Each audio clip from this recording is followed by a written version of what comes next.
Olá, muito boa noite para você. Você está no Ponto e Contraponto. Eu sou Lauro Lima. No programa de hoje a gente vai falar sobre a expectativa do comércio para a recuperação econômica nesse fim de ano. Como foi o movimento da Black Friday? Atendeu às expectativas? A pandemia da Covid-19 tem mudado o perfil do consumidor? E as compras do Natal, hein, podem ser vistas pelo setor como um respiro em meio a um ano atribulado como está sendo 2020?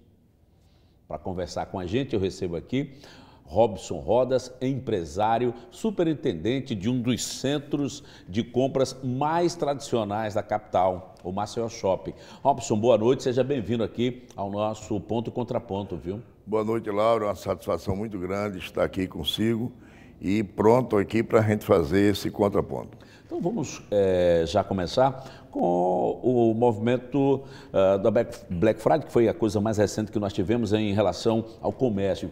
Realmente atendeu as expectativas, superou, na sua visão, como é que foi essa Black Friday desse ano? Superou, Lauro, e todos os telespectadores, superou consideravelmente, até porque o povo estava ansioso de ir para as ruas, o povo estava ansioso de visitar os centros de compras, não só shopping center, que tem um controle mais rigoroso da pandemia, de entradas e saídas, mas do centro da cidade, das feiras livres. Então a Black Friday foi um sucesso. Para quem esteve preparado para atender e vender o seu produto, teve um sucesso muito grande, superou a expectativa em números e em vendas. Nós teríamos, Robson, esses números aqui, ou ainda é cedo para a gente já ter esses números? Acredito, a gente fez uma pré-análise, acreditamos que esse ano de 2020 tivemos um crescimento que é um crescimento muito bom, porque ficamos quase 6 meses fechados, um crescimento de 7 a 8% de Black Friday desse ano, comparativamente com 2019, é um bom crescimento. Ah, sem dúvida nenhuma, é um crescimento maravilhoso. E deu, por exemplo, esses 6 meses de fechamento, deu, durante a Black Friday, deu para dar um fôlego aos comerciantes? Deu. Na realidade, o lojista de shopping center e o lojista de varejo em geral, do centro de rua, das galerias, tiveram um prejuízo muito grande com essa pandemia. O que aconteceu? Você tem o estoque e você não tem o ponto de venda ativo. Isso. Você tem as obrigações dos boletos para pagar o seu próprio estoque. E você tem as obrigações de locação com o seu locador, seja ele em shopping center, galerias ou centro de rua. Acontece que ficou tudo parado. Os empresários proprietários do shopping center fizemos a nossa parte. Nós conseguimos reduzir por quase mais de 50% as despesas dos condomínios e demos praticamente zero de aluguel, porque a loja estava fechada. Então nós demos um fôlego ao lojista do dia 20 de março ao dia 30 de julho. Nós, todos os 577 shoppings do Brasil, não cobramos aluguel de nenhum lojista. Essa negociação, ela foi difícil? Houve um lojista ou outro que quis um pouco mais? Como é que foi essa negociação durante o fechamento? Natural, Lauro. O lojista, 99% dos lojistas, eles precisam de fôlego. Tem as lojas de grande rede, as lojas âncoras e satélites de rede, como megalojas, etc. Eles precisam de fôlego. Eles sempre fazem um ponto de equilíbrio. Você tem um break-even do seu custo de ocupação com o seu faturamento de venda. Esse ponto de equilíbrio faz com que você tente melhorar a sua rentabilidade e diminuindo seus custos. Então o lojista sempre vem buscar, pedir alguma coisa de redução. Isso foi feito caso a caso. Por que caso a caso? Primeiro porque na pandemia foi observado que nenhum lojista, mesmo os de grande rede, tiveram vendas presenciais, físicas. As vendas foram todas online. Então, as vendas online aconteciam em algumas coisas e o produto seria entregue em determinado ponto de venda físico. Alguma coisa de aluguel foi acontecido, mas muito raro no Brasil acontecer um ponto de venda pagando aluguel nesses quase 6 meses. Aqui na nossa realidade, por exemplo, deu por essas vendas online para o lojista desafogar a sua coleção? Por que eu pergunto isso? Porque no fechamento, lá atrás, lá em março, a coleção era uma. Na reabertura, a coleção já era outra, virou a estação. Como é que eles conseguiram se virar nisso, Ronaldo? A maioria das franqueadoras, elas entenderam que precisavam renovar esse produto, essa grade, em virtude da mudança da coleção, da mudança dessa fase.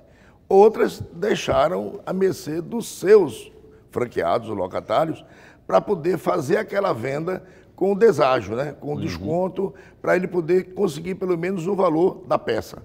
Mas a grande maioria fez a permuta com o seu franqueado. Na realidade, o ganho real durante a pandemia, como nós falamos, foram as vendas online e os drive-thru. Todos os shoppings do Brasil que fizeram drive-thru conseguiu melhorar, ou seja, minorar o prejuízo de cada loja. Vamos falar agora também do próprio shopping. Energia, funcionário, água, internet, telefone. Como é que vocês também se viraram durante essa época de fechamento, durante essa época de pandemia? Óbvio que houve uma redução no consumo disso tudo. Mesmo assim, a conta continua sendo muito alta. Na realidade, durante o período fechado, quase 6 meses, nós tivemos a oportunidade da medida provisória, que depois virou lei do governo federal, de você fazer a redução da jornada de trabalho ou a suspensão da jornada de trabalho. Então, por exemplo, quem tem o orgânico próprio, como o Maceió Shopping, e os outros demais shoppings têm o orgânico contratado, terceirizado, nós fizemos o seguinte: pegamos 50% a 60% da mão de obra, colocamos na jornada de trabalho de redução 70% a 30%, e a outra metade nós colocamos em suspensão de trabalho. Quem foi para a suspensão total do trabalho? Aqueles funcionários, aqueles colaboradores que estavam no grupo de risco. Por exemplo, acima de 60 anos, com alguma comorbidade. Então, esses ficaram 5, 6 meses em casa, em total suspensão de trabalho. Então, óbvio que houve uma redução real do custo da mão de obra, salários, encargos e benefícios. Porque essa lei, ela estabeleceu não só a suspensão, mas a redução dos custos do benefício projetado para 2021, dos encargos, da folha de pagamento. Então, isso já foi uma grande redução. Suspendemos contratos terceirizados. O que aconteceu? A única coisa que os shopping centers no Brasil, que estão no Mercado Livre, aconteceu é que, infelizmente, o Mercado Livre ele é um contrato. É um contrato que você tem de demanda contratado de 5 ou 10 anos.